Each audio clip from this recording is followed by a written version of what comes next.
Si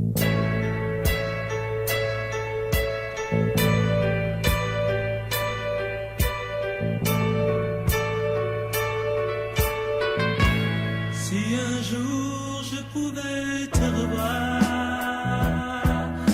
te revoir, te revoir. On doit faire ce qu'on peut faire. On va essayer de voir là où les Camerounais sont souvent enterrés et les difficultés que nous avons. Et je crois qu'à travers cela, ça va te permettre de savoir comment communiquer au niveau du pays. Bien sûr, ça va réétouffer les plaies. Les parents, peut-être, quand ils vont revivre ces gens de l'époque, parce qu'il y a plusieurs parents aussi qui nous ont accompagnés dans cette initiative. Bien sûr, ils seront mal ou ils seront mal maîtres, qu'ils puissent au moins découvrir l'information, que ça puisse arriver dans les oreilles des autorités, en fait, qu'ils puissent avoir la véritable réalité, la situation dans les Camerounais vivent au Maroc.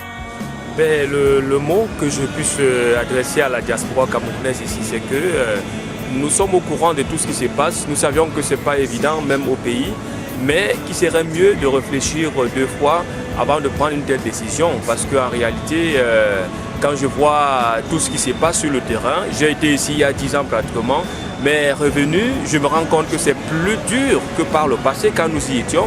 Et donc, je dis, c'est pas évident, mais il faut beaucoup réfléchir. Il y a des choses qu'on peut faire. Il y a des choses qu'on peut faire au niveau du pays, malgré tout ce que nous connaissons. Il faut réfléchir doublement parce que la vie humaine est plus importante que tout ce qu'on peut imaginer. Te revoir, c'est mon désir. J'ai assez souffert de ton silence. Te revoir toute la vie. Donc ici, c'est le cimetière, c'est là où reposent nos compatriotes, nos résistants en quelque sorte. Nous ne pouvons pas évoquer la raison pour laquelle je crois que nous allons prendre ici. Oui. Nous ne pouvons pas évoquer la raison pour laquelle ils sortent, mais nous savons tous. Mais ils sortent à la recherche du bien-être. Les tombes qui sont bizarres ici, sans aucune représentativité, sont les tombes des Camerounais. Bref, bonjour, mon frère, bonjour. Je pense que c'est quelque chose de très important qu'il faut relever parce que en fait, c'est terrible. Si les gens devraient savoir que c'est dans ces conditions que les gens sont enterrés ici, je crois que ça devait amener les gens à réfléchir d'une autre façon. C'est formidable. Oui, ce qui est sûr, c'est que vous dites c'est un constat réel et je pense que ça fait partie de l'objet aussi de votre visite. Bon, vous voyez à ce niveau-ci, déjà pour pouvoir les enterrer ici, ce n'est pas du tout facile. Pour pouvoir avoir une parcelle. Je crois que les sommes s'élèvent au minimum à 700-800 euros jusqu'à 1000 euros par mois pour pouvoir enterrer ici. Et ça, c'est le cimetière chrétien. Et quelque part, c'est le seul cimetière chrétien de Rabat. Et non seulement tous ceux qui sont enterrés ici, c'est ceux qui décèdent au niveau de Rabat, mais n'oubliez pas qu'il y a aussi ces mêmes initiatives aussi, d'où les subsahariens sont enterrés, toujours par notre initiative, qui est dirigée par moi, dans les cimetières comme Tanger, dans les cimetières comme Finidec, dans les cimetières comme Oujda, plus précisément.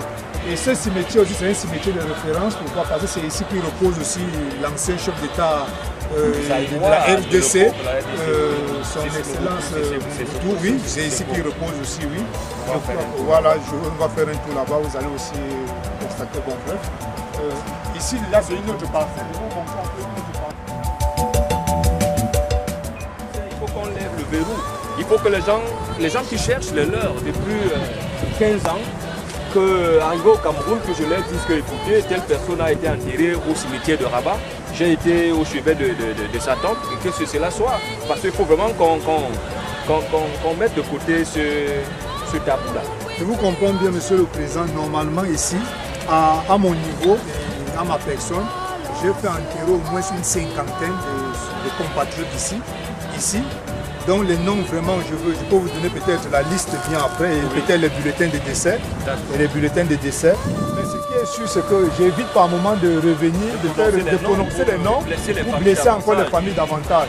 Donc ce qui est sûr, c'est aussi une opportunité aussi de pouvoir sensibiliser les parents qui ne sont plus en contact avec leurs enfants, qui ont pris la route de l'immigration depuis un bon bout de temps.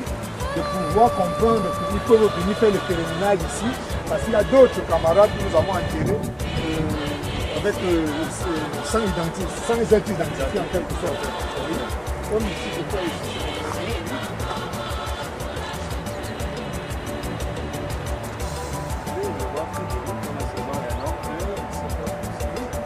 C'est ça, c'est les compatriotes. Tout ce que vous voyez là, c'est ça.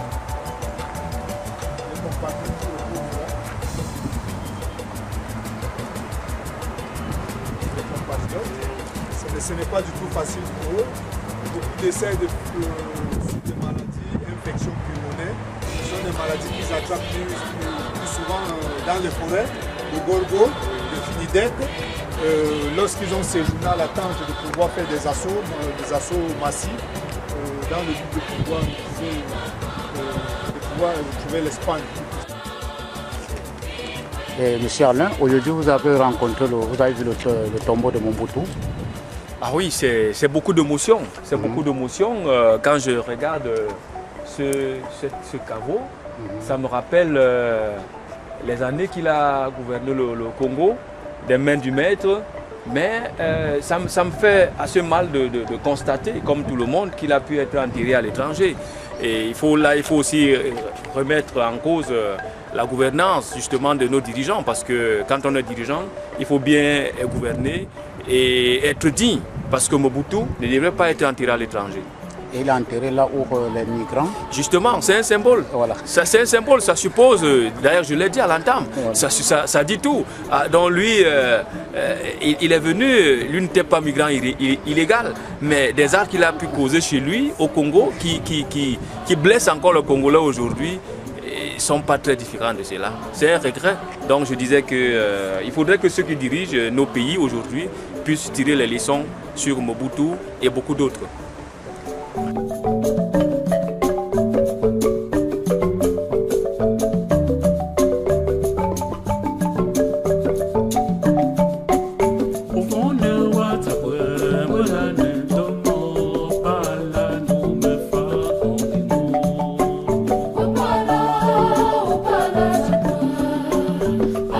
Opala,